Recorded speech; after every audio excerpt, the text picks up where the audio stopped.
Market moves to trade near day's high. The Sensex and Nifty gain 0.5% each, led by metals and auto stocks. The mid-caps gain in line.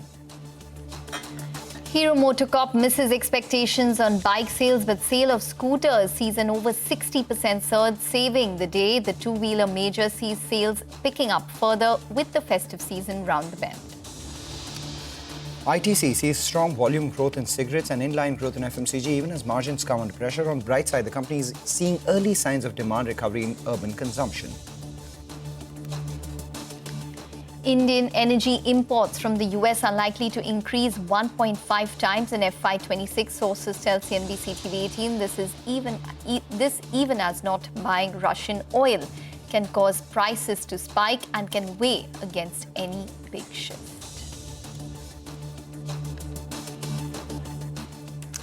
Hello and welcome to Halftime Report, live from the CNBC-TV18 Motilal Oswal studio. I'm Ekta Batra and with me is Manglam Malu this afternoon. Well, it's turning out to be a day where the markets are definitely in the green at this point in time. We've seen the Bank Nifty recover from the day's low as well. So there's some amount of buying which is taking place at lower levels for the Bank Nifty. Around an hour back, the Bank Nifty was down around 0.3%.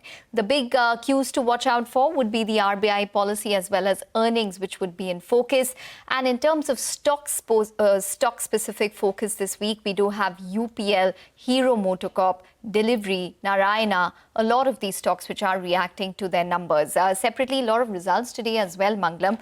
We have the likes of Aurobindo, Kansai, Nerolac, OneSource, Speciality, to name a few. So there will be a lot of action in the broader markets which will continue. There will be a lot of action in the broader markets that continues, Ekta. In fact, right now as we speak, we have around 1,500 stocks which are advancing. So the broader market tells you that they're in relatively better health than what, the Nifty Bank would tell you. But as we speak, the day definitely belongs to two sectors. On the one hand, it's autos, Hero MotoCorp you spoke about, but look at Eicher Motors. That's up around 2.5% as well as we speak. The auto index comes up for you. That's actually doing the heavy lifting in today's trading session in absence of the Nifty Bank's performance. So auto index has moved higher. And the other one is the metals pack as well. So Tata Steel up around 2.5%. Hindalco up nearly 2%. We are seeing some traction in JSW Steel as well. So the metals index too has moved higher. So these two sectors doing extremely well. On the way down though, a couple of these capex heavy or capital goods sort of names, specifically the ones which I've been reacting to numbers. ABB India, for instance, the management not particularly happy with the way things may look in the second half of this year. Post its con call, the stock down around 6.5%, and giving it company on the way down, perhaps, rubbing off of the weakness that we're seeing in ABB India is Honeywell. That's the one that should come up for you as well. So 4% lower on Honeywell. The one stock that stands down in an otherwise, strong market for the consumer names is Godrej Consumer. Hasn't yet reported the date on which the company reports its first quarter numbers, though we have a quarterly update coming in, a fairly strong performance. So after outperformance that we saw all of last week in the FMCG pack and Godrej Consumer as well, post HUL's numbers, that stock is seeing some bit of weakness. But let's talk about ABB. We spoke about that one. It's reported a weak set in the second quarter CY25 numbers. The margins have contracted, order inflow under pressure. Vamakshi joins in with more details. Vamakshi. Well, not a great set of numbers for ABB India. When you look at the revenue, that saw an uptick of almost 12% on a year-on-year basis. This is more or less in line with what the street was anticipating. However, the operational performance was very weak. The cost of goods sold surged by almost 21%, which is growing at a slightly faster pace as compared to the revenues. This has led to a decline in the gross margins of almost 460 basis points.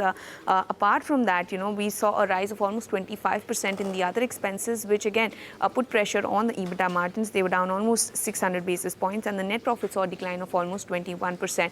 So operationally, it was a weak quarter for ABB. Let's look at how each segment performed. The revenue growth was largely driven by the robotics and discrete automation business. That saw an uptick of almost 180% on a year-on-year basis.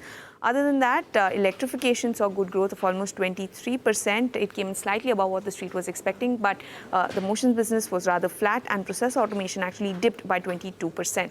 The ordering activity this time around was weak. Order inflow dipped by almost 12%, lower than what the street was expecting. The order book rose by 6% on a year-on-year basis, standing at 10,064 crores. Now, in addition to this, the company also said that the board has approved appointment of a registered valuer to carry out valuation of the robotics division. They've also given a nod to incorporate a wholly owned subsidiary under which the robotics division will be housed. However, no decision has been taken yet on the divestment of the company to either the parent or any third party. Overall, it's a double whammy for ABB, weak order inflow, weak operational performance. Okay, all right, Vamakshi. Yes, absolutely. From the con call itself, the company is saying that large orders have been muted and they are hopeful of regaining a trajectory in the second half once the large orders are back on track. But Vamakshi, you're looking at MCX. That stock is doing well on the back of its Q1 numbers. Tell us more. Well, on a quarter-on-quarter basis, MCX has seen a good improvement. However, this improvement is below what the street was expecting. Keep in mind that the revenue saw an uptick of almost 28% quarter-on-quarter. The EBITDA margins have expanded by almost 1,000 basis points, and this is largely being driven by a fall in in employee expenses, IT expenses, as well as other expenses. Resultantly, the EBITDA for the company has expanded by 51% sequentially. Keep in mind that the EBITDA margin this time around is at a multi-quarter high for MCX, but again, it is much below what the street was anticipating. The net profit, however, came more or less in line with the street's expectations, and that is because there was a 12% sequential jump in the other income. The operational metrics for MCX look quite healthy. The average daily turnover in the F&O segment saw an uptick of almost 25%. The premium turnover was also up quite healthy, up almost 30% quarter-on-quarter.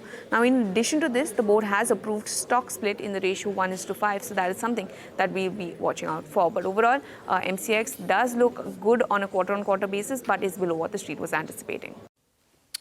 All right, Vamakshi, thanks a lot for that. Let's move on to the two-wheeler space, which is stealing the spotlight. The July auto sales have come in. Hero MotoCorp, TVS and Royal Enfield, all of them saw growth of between 19 to 25% year-on-year. So Darshan joins in to tell us how much of this is on account of a favorable base, how much of this is on account of, business actually growing for them. So Darshan, my consumer companies are saying that rural things are improving, urban likely to improve.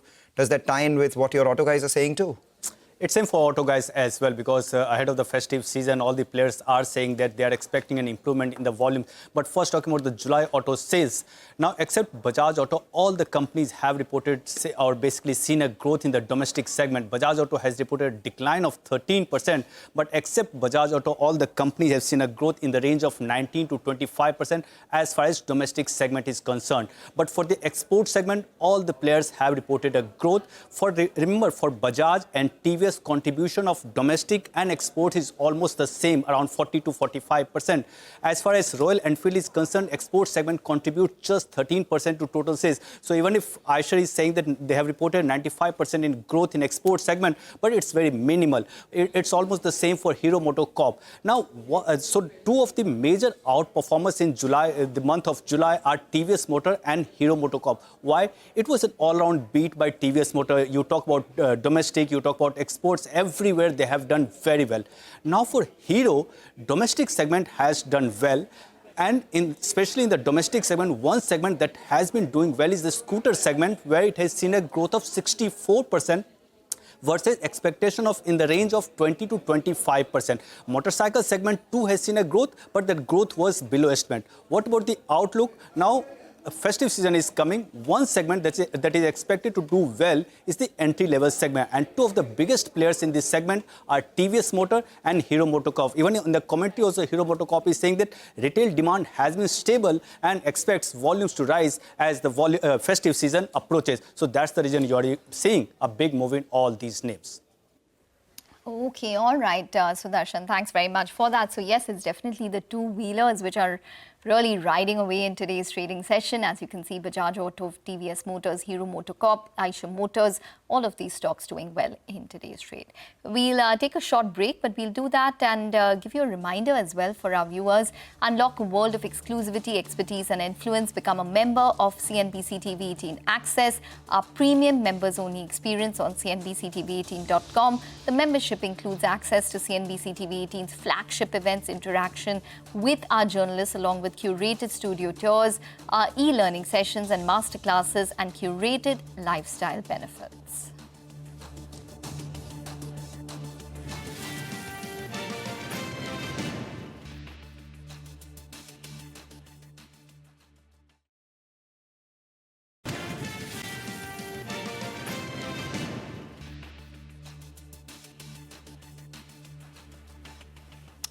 Welcome back. You're watching us here on Halftime Report. Just watch out for a couple of stocks. Aditya Birla Capital, that's the one that's actually surging right now as we speak. It's moved to the high point of trade, gain of almost 5%.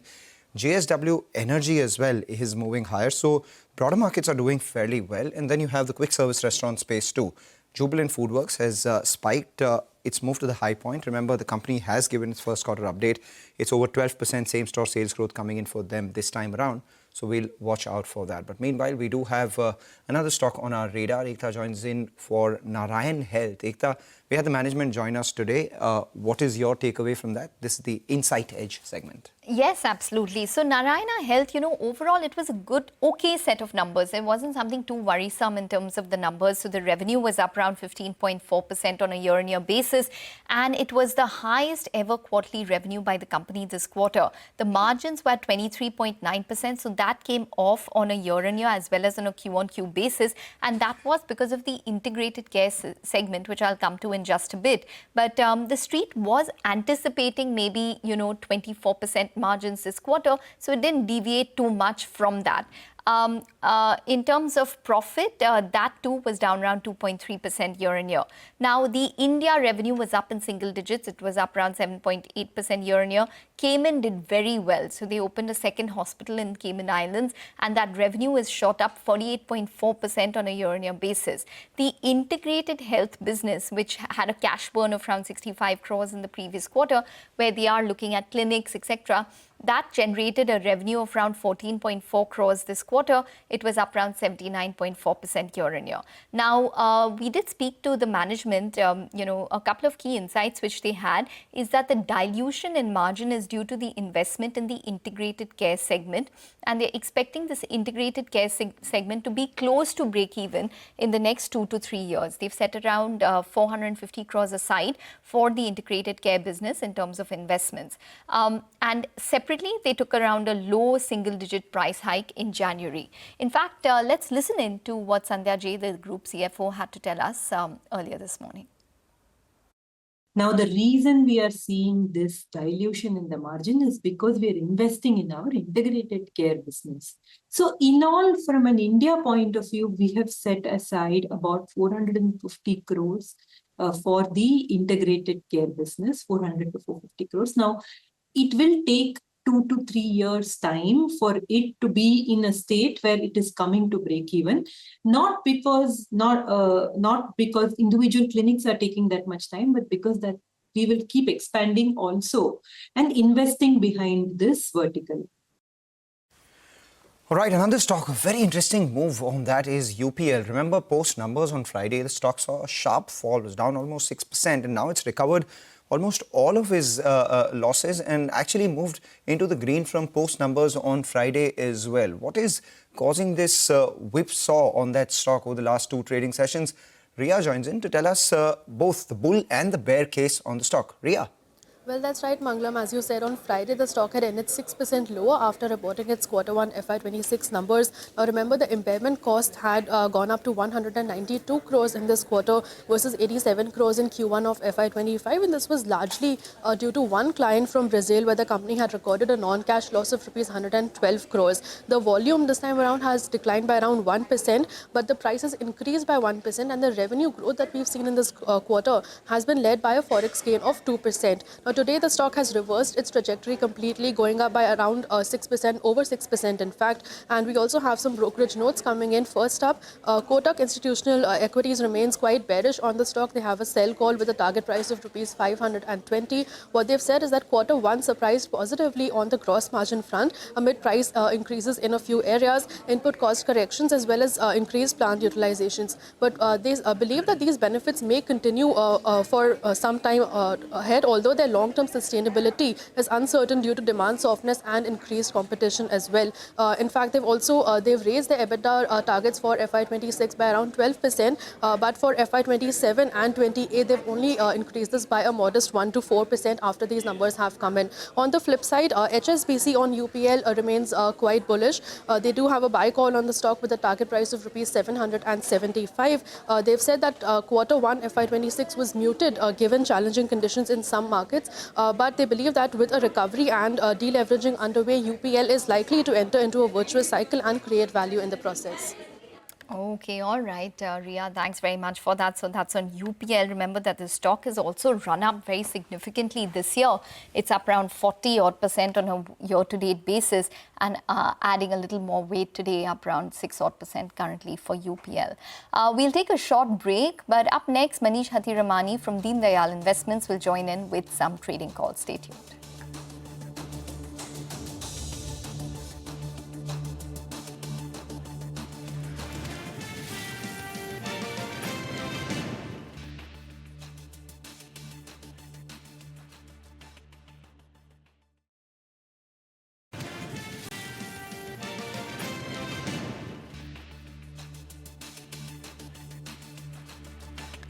Welcome back. Well, for the market, stable. In fact, the mid-cap index is picking up now, so up around 0.7% currently for the mid-cap index.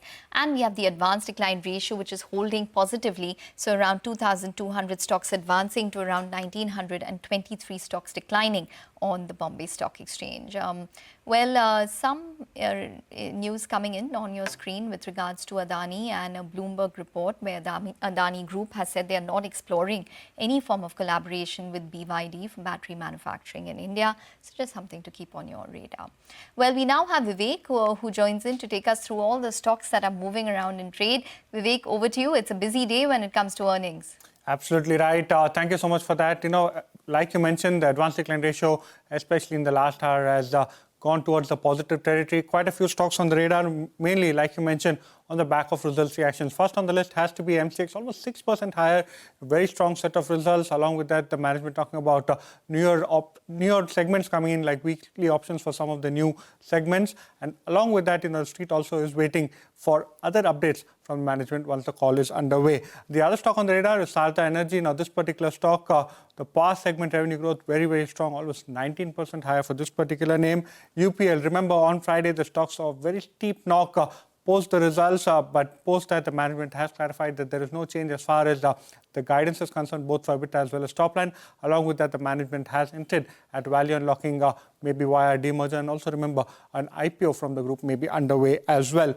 Premier Explosive, one stock from the broader end of the markets. That particular stock recently won an order win. They went ahead and gave that particular news to the exchanges. The stock spiked after that, has cooled off a little bit. And GMDC, as far as this particular name is concerned, results were declared a few weeks ago, post which no real updates as far as rare earth mining was concerned. But today, some more news flow on that particular development. And along with that, this particular stock seen a very sharp spike, highest volume gainer as far as NSE 500 is concerned. On the other hand, ABB India, muted Q1, muted order inflow guidance, stock lower by almost 4%, dragging along with it quite a few of the capital goods names. PSP projects, under pressure for the last couple of trading sessions, a large block deal, that particular stock low by 12% today. Honeywell Automation came out with a set of results and slightly muted show compared to what the street was anticipating, 4% lower there. And Alivis Diagnostics, this particular name, again, amongst the top laggards as far as NSE 500 was concerned today. All right, Vivek, thanks a lot for that. Alivis Life, yes, while Glenmark Life. Granules India is another stock which is spiking right now as we speak. And look at AB Fashion and Retail. That too has recovered almost 3% from the lows, currently in green territory and at the high point of trade as well. All of this while the Nifty holds on to that 100-point lead that we're seeing in today's trading session so far. Good time to get in Manish Hathiramani of Deen Dayal Investments. Manish, what do you think of the range? The Nifty has been between this 24,550 to 24,850 sort of range, with the street believing that maybe the broader range could be 24,388 and 25,075 thereabouts from a technical standpoint. You've been tracking the Nifty, these ranges and these levels very closely. Where do you see the next move comes from? Good afternoon, Ekta, Mangalam, and to all our viewers. Thank you so much for having me on the show. Well, Mangalam, when I was on the show the last time, I had discussed that if we break the levels of 25,000 on closing basis, we should hit 24,650. That has happened. However, I would not want to go short immediately. I will be very careful at the current juncture, as I feel 24,500 is a very strong support. If I have to be a little more careful, I would want to pay attention on Friday's low point, which was 24,535 to be precise. A break of that level on a closing basis could lead this index to drop all the way to 24,300 and then 23,900. The upside is currently capped at 25,100. Okay, what about stocks, Manish? Hi, welcome to the show. Thank you, Ekta.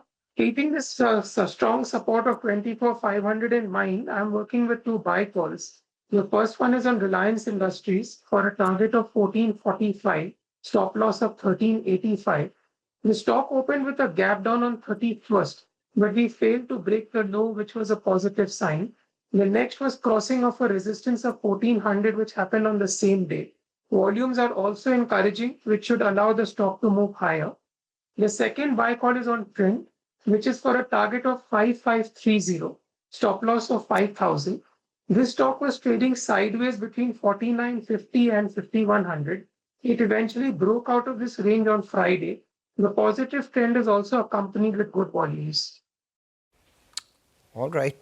Thank you so much for that. Trend up 4% on Friday, up 2% as well right now. And as we speak, has continued to move higher. We'll watch out for that one. Manish, thank you for your views. Sudarshan joins in. Sudarshan, the FNO setup at midday, what does it look like right now? So as far as market is concerned, it's been a steady day of trade that Nifty is holding on to levels around 24,700. Even mid-cap is trading with a healthy gains, and that's the reason market breadth is still in favor of advances. Even there is not much any indication for volatility index up around 1 to 2% and currently above the level of 12. Now, if you look at the options data on the put side, two major active options are 24,600 and 24,500. So it tells you that on the downside, support for Nifty at this point is around 24,500. And as far as call options are concerned, 24,650 and 24,700 call options are very healthy. So option writers working with the levels support of 24,500. Resistance is currently at 24,800. If you talk about the technical levels, 20-day moving average for Nifty is 25,075, so that would act as a resistance, and 100 DMA is 24,400. That would be the support for Nifty. Two stocks that I have taken that will be in focus and that have been in the focus for the last two sessions. First one is TVS Motor. After a strong set of sales for the month of July, stock is seeing fresh longs, and on the short side, fresh shorts are being seen in ABB. Company had reported Q1 earnings, that earnings were weak, and with the commentary that's coming out from the earnings call is looking weak, and that's the reason these two stocks are very active in today's trade. Okay, all right, Sudarshan. Thanks very much for bringing us that FNO update. Well, for the markets, as Sudarshan mentioned, it's a stable day of trade. In fact, the mid-cap index seems to be picking up pace as we speak. So at the high point of the day, closing in on a 1% gain. Maybe the small caps should come up for you as well to get a sense in terms of how the small caps and the broader end really of the market is doing, up around 0.76% currently for the small caps as well. We'll take a short break. On the other side, Manisha Gupta will join in. She has with her Chirag Sheth of Metals Focus. Stay tuned for our commodities segment.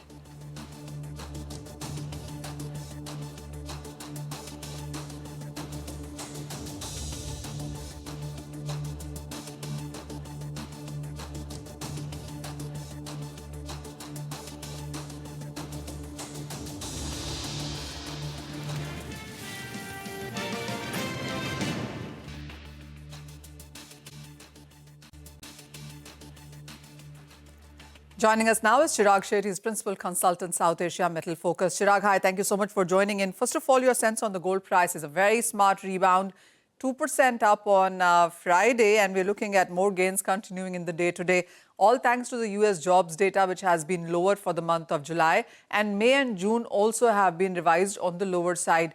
Do you think with the probability increasing of a rate cut from Fed for the month of September, and that's exactly where the gold seems to be taking cues from, how are you reading it all? Hi, Manisha. Good afternoon. So essentially, gold was waiting for triggers, given that it had faced a lot of headwinds over the last, month or so. We saw, very good correction in gold prices. And then probably jobs data has provided that, support to gold. I think probably you are now seeing the first signs of weakness in the U.S. economy purely because of the impact of the tariffs. I think U.S. economy over the last 4 or 5 months have been able to weather the storm because of the spendings on AI and various other things. I think now you are actually seeing bit of impact on the economy. There is also now fear of inflationary concerns, and I think that provides an impetus to any actually discussion on rate cut, which Fed has avoided, as of now. So I think market is now trying to price in 2 rate cuts, and I think that is something which is providing fillip to gold prices. Are we finally, Chirag, heading back towards that 3,500 marks? I mean, I know you've been holding on to that 4,000 of a forecast going forward. Is this what gives us enough pressure for the gold prices to gain much beyond? Yeah, I think probably these are the first signs, hopefully, of continued rally in the coming months. And I think we, as you said, we still believe that probably 3,800 by end of this year or early first quarter, and then 4,000 next year is very much a possibility for gold prices. I think this is probably a trigger that the market was waiting for. But not the trigger that the Indian consumers perhaps were waiting for, especially as we get into the festival season. How are you looking at the numbers? I was talking to World Gold Council, and they believe instead of a 700 to 800 imports, this year could see 600 to 700 tons of imports. How do you read those numbers? Look, there is a jewelry show which is going on currently in Mumbai, and I think the mood was pretty much upbeat till yesterday. In fact, you spoke with manufacturers, they would tell you that the retailers have started stocking. Now, I think there is a fear of cancellations, because usually what happens is that orders get placed at the IIJS, and then there are finalization of purchases happens in a week or 2 weeks after the IIJS. And now if the gold prices continue to rise, then the retailers will once again start cutting back on inventory build-up. So I think we are now looking at probably that scenario. And I would not be surprised if we would still do probably about 700 tons of import, because our investment demand has been pretty robust. I think jewelry demand is something which is getting impacted currently. Well, the rupee depreciation also seems to be taking the gold prices in the Indian markets quite on the higher side there. But Chirag, we've seen more hallmark centers being added. This is what the latest BIS report shows us right ahead of the festive season. Still not a very strong number with the kind of district distribution in sense of hallmarking centers that we've seen. But I think, look, to be very honest, if you look at the hallmarking law, it clearly states that the hallmarking has to happen in the first point of sale. So if you actually look at Indian manufacturing setup, I think there are 11 cities as per Medals Focus where majority of our our manufacturing happens. Usually 80 to 85% of manufacturing happens in these cities. So still a large part of jewelry which is manufactured in India is getting hallmarks. Yes, there is still need of hallmarking to go into the tier 3 and the tier 4 towns, but I think we are on the right direction, to be very honest. Chirag, you talked about investing, and that the demand really seems to be picking up. Within this as well, would you say it's more about 24 carat than any other caratages that investors are looking at? So, usually most of the bars and coins which are sold in India predominantly are 995, 39 bars. There is also a growing interest of 22 carat, bars and coins. But mostly we are an out-and-out 995 and a 39 investment market. Chirag, coming on to the silver prices also, because after that sharp decline that we saw in the last couple of weeks, after silver hit 39, we seem to be consolidating, even slightly back up again.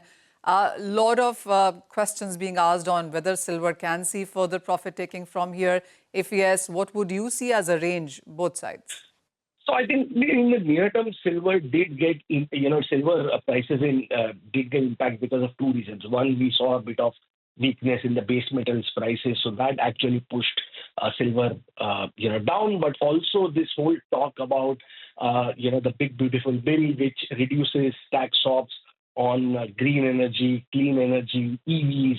Obviously, that to some extent, because silver is used in photovoltaic, in EV, it did impact that. But we don't see any major impact on the demand supply as of now, and that's why we continue to remain bullish on silver.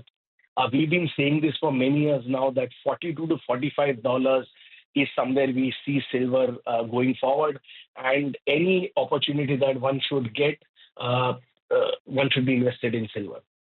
All right. Chirag, we also are hearing about hallmarking coming in for silver and bullion. How far is that in sense of progress or development? Look, this has been coming, Manisha, for last 4 or 5 years, hasn't it? And I think, look, it's a step in the right direction, given these the level of, I would not say undercarriages, but the lack of awareness of purities in silver. You've got silverware, which is 30% pure, 50% pure, 60% pure, to 92%. You really don't know. And I think getting hallmarking would provide a lot of clarity to the buyers.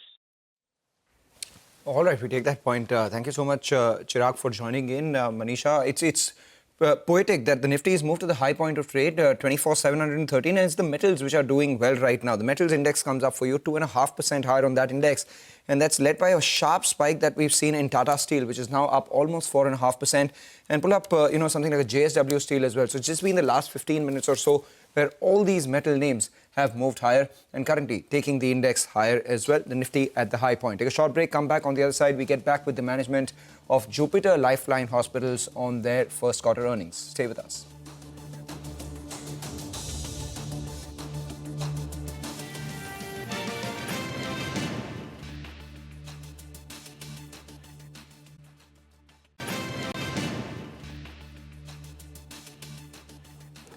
Welcome back. Well, for the markets, it's okay at this point in time, actually doing well. So we have the Nifty, which is up around 137 odd points. We have the Sensex, which is zooming ahead with a gain of around 0.5%. And the Bank Nifty, which is moved into the green as well. So up around 50 odd points currently for the Bank Nifty. The mid-cap index, like we mentioned, is outperforming at this point, 500 points higher currently for the mid-cap index. But let's talk about one specific stock. Jupiter Lifeline is in focus. That hospital company, which has hospitals in Thane, Pune, as well as Indore, has reported what was a steady state of Q1 numbers. The hospital is planning to double its bed count to 2,500. And however, separately, the occupancy has dipped a bit on a year-on-year basis. We have with us Dr. Ankit Thakkar, who is the CEO of Jupiter Lifeline Hospitals, joining in now. Ankit, hi, welcome to the show. Well, it's a good growth this quarter, revenue growth of around 20-odd%. But can you break up what led to this 20% growth, considering that your occupancies were a little flattish this time? Hi, Ekta. So, the occupancies in this quarter on an absolute basis are slightly higher than last year because we added around 100 census beds in the previous financial year. Because of the expanded base, bigger denominator, on an relative terms, the occupancy looks lower. But on an absolute terms, the occupancy this quarter is about 5-odd% higher than what it was for the same period last year. So that has been one contributor for the growth in revenue. The other contributor for the growth in revenue is continual expansion and case mix improvement in our Indore hospital, along with the regular inflation-linked pricing, which also plays some role. So just wanted to understand that when you talk about this mix, which has improved, can you tell us about the complex cases and the percentage of the mix which now comprises of complex and say less complex cases? So qualitatively, the share of critical care, both medical and surgical, has gone up. The share of oncology and oncosurgeries have gone up. Hematology has gone up. So qualitatively, we are doing more of tertiary quaternary work in Indore than what we were doing in the previous years. Right. If you could give us a sense on what was the same store or same hospital growth and the occupancy increase and the improvement that we've seen in your newer hospitals. Going forward, what would that do to your operating leverage from here on? So, maybe a growth target for the same mature hospitals and a further delta coming in from the hospitals that are now ramping up? Right. So the Thane hospital, which is fully mature, like you said, does not have too much of a occupancy growth potential in its current shape. Pune and Indore both have a significant runway for occupancy improvement. Pune is around 60 odd percent. It can go 70 plus. Indore should be around the halfway mark. It has a significant growth opportunity ahead of itself. So qualitatively, both Pune and Indore can contribute significantly in terms of occupancy.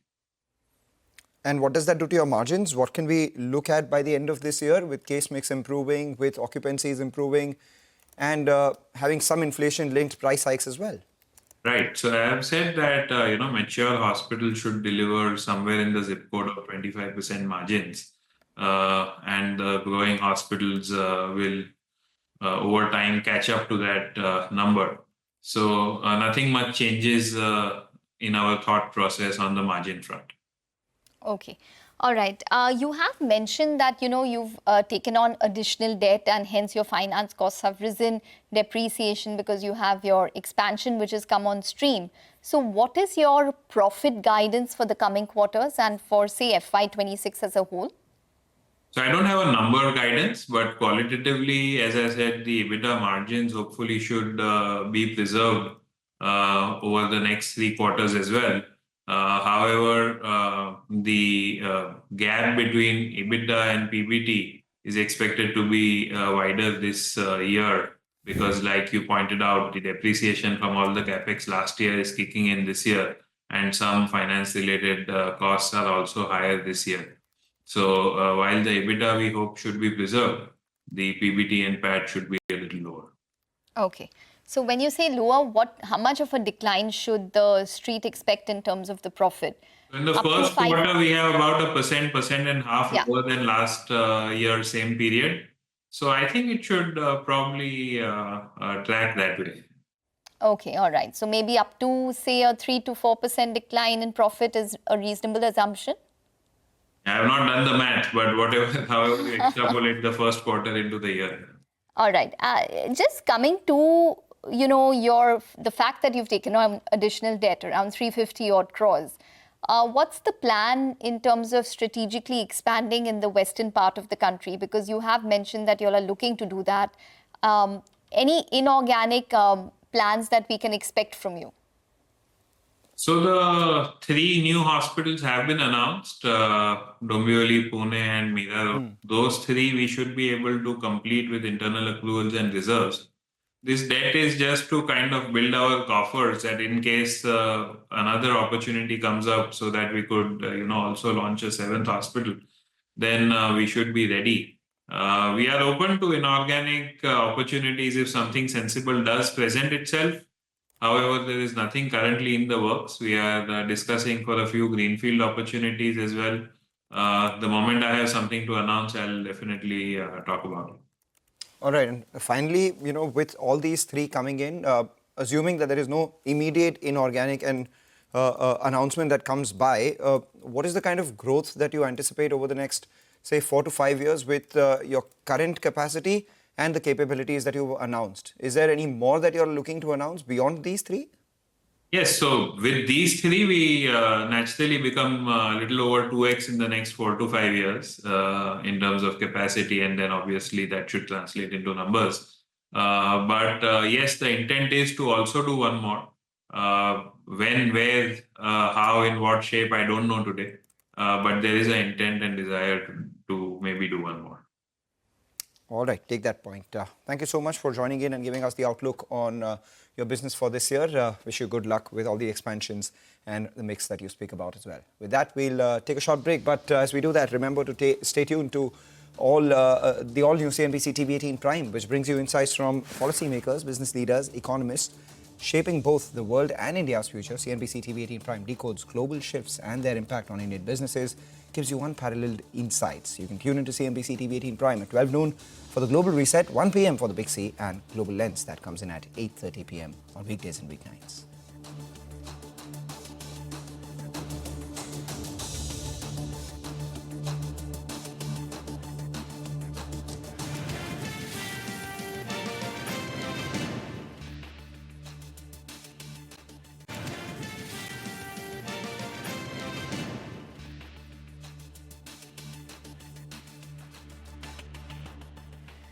Welcome back. Well, for the markets, we have a little bit of gains coming in for the mid-cap index, but just watch out for this particular stock, Alevis Life, which is down around 11%, and that's the erstwhile Glenmark Life. That's basically the API business that Glenmark had and then sold it to Nirma. So that stock is down around 11% reacting to its numbers, not that much in term, or rather 3.5% reacting to its numbers. But nonetheless, that stock should be in focus. But we also have Aurobindo, which is releasing its numbers today. So it'll be interesting to watch what Aurobindo comes out with. That stock should come up for you, just about holding in the green ahead of that. But Marico, the other one that we can watch out for, Manglam, what can we expect? The stock is at a 52-week high. We have the second quarter update, the first quarter update that has come by as well, and it's strong. So Marico is among the better placed FMCG companies when it comes to growth, at least over the last few quarters. And the stock price reflects that, trading at around 46 times FY27 earnings. Street expects good numbers. The only thing that we'll have to watch out for Marico, most importantly, will be the margins and the commentary on that, because over the last 1 year or so, there's been a very, very sharp increase in their key input, which is copra. So consolidated revenue growth seen in low 20s. Underlying volume growth in India has been at a multi-quarter high. Gross margins under incremental pressure, expected to ease in the second half as per the company. And they do expect modest operating growth after a very strong growth in their revenue. Value-added hair oil, that has grown in double digits, so that's a positive. And international business also delivered high teens constant currency growth. Put all these things together, that was from the update. The analysts expect a 22% growth in the company's top line. 30-70 crores on a consolidated basis is what the street is working with this time. But on a 22% growth in the revenue, the EBITDA grows just 6%, which implies that 664 crores is what the street is working with versus 626 crores. And a margin compression of nearly 300 basis points from 23.5% goes down to 20.3%. And despite a 22% revenue growth, because the EBITDA grows at just 6%, the net profit too grows at 4.5%. Shy of 500 crores is what the street is working with. Volumes growing between 8 to 9%, as the company said. Multi-quarter high would definitely be the highest in the FMCG industry, as we've been seeing with Marico. What to watch out for? One, outlook on commodity inflation, like I said, would be extremely crucial. Margins, and the second part would be the growth businesses. Remember, the company has a lot of digital businesses, food brands, and a lot of the investments that they've made in a couple of these D2C companies. So how that continues to grow is something we'll be watching out for very closely. Okay, all right. Manglam, thanks very much for that. So that's on Marico, just about holding with a little bit of a positive bias, but at a fresh 52-week high. Just watch out for the broader markets, because that seems to be where the action is this afternoon, up around 1% currently for the mid-cap index. It's a wrap on Halftime Report. Stay tuned. This is Lunch. We'll take all the action forward. Thanks for watching.